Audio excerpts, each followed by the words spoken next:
วั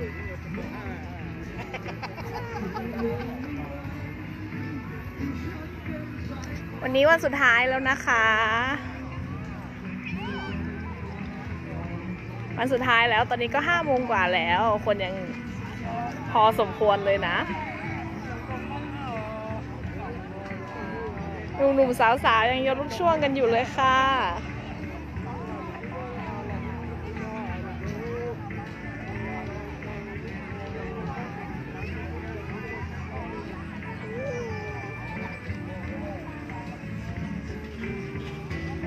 บรรยากาศในงานตอนนี้คืนนี้ยังมีคอนเสิร์ตอยู่นะคะ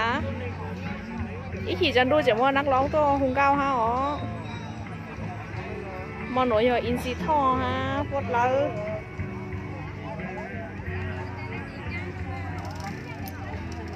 จะหนูใช้ขี่ใช้เล่นตืออยู่ไรรางวัลจุปอยอดเยี่ยมหมอ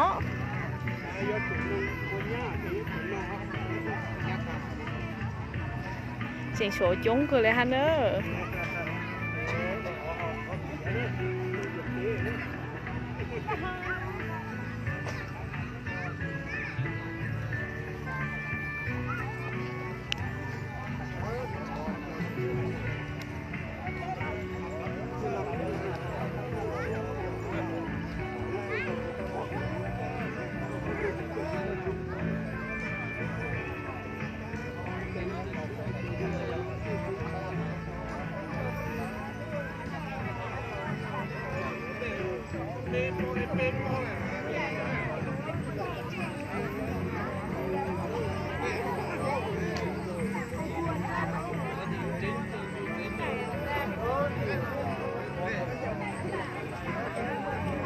有个在哈鲁炸吧，整哈鲁炸型的呐。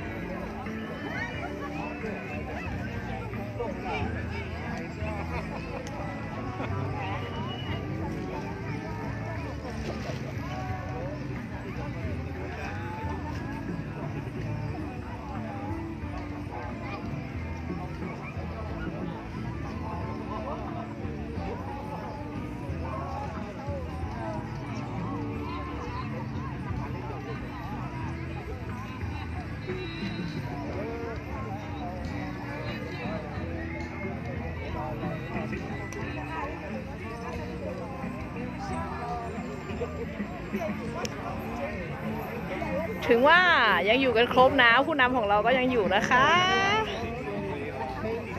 นำทีมมาเองเลย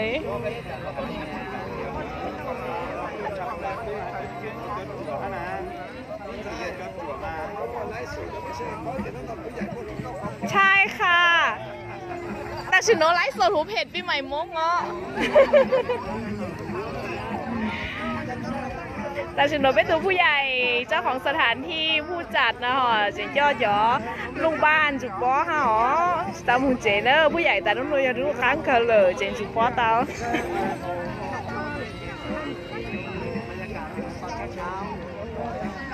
แต่หนูเราฉันกูจิกูฮะนะลงจุดป้อเห็น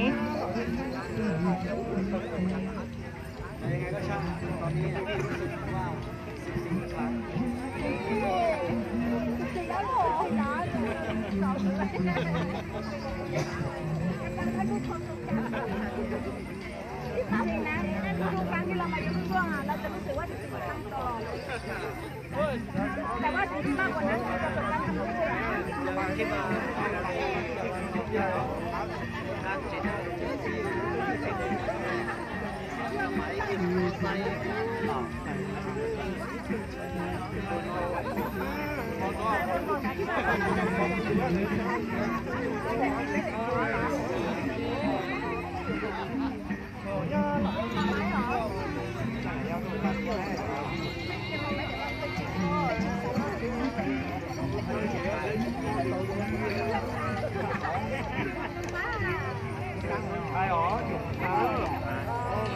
mà có mà thời gian đủ mà cái khí nữa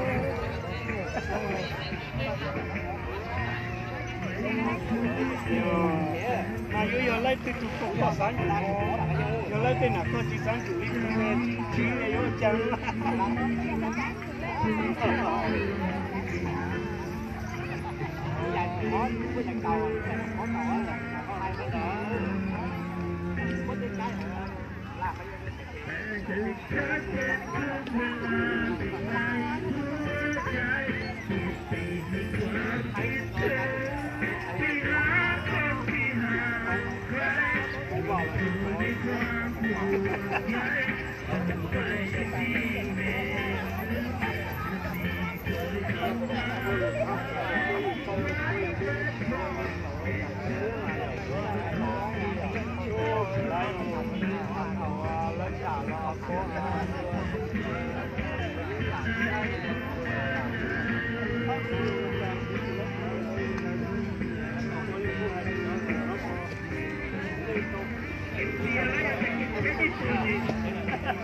อันนี้ก็เป็นบรรยากาศในสนามปีใหม่มง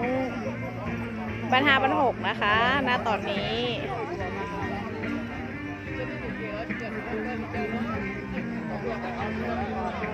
โสดค่ะโสด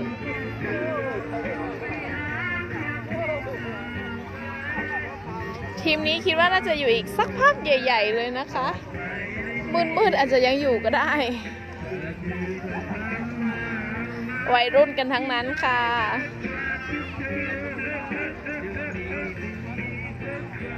คนที่ถอดรองเท้าโยนก็มีนะ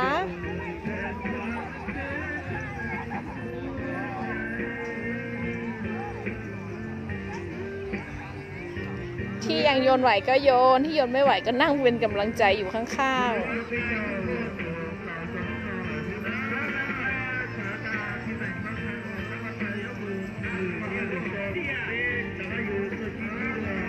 ตอนนี้ก็จะ6 โมงแล้ว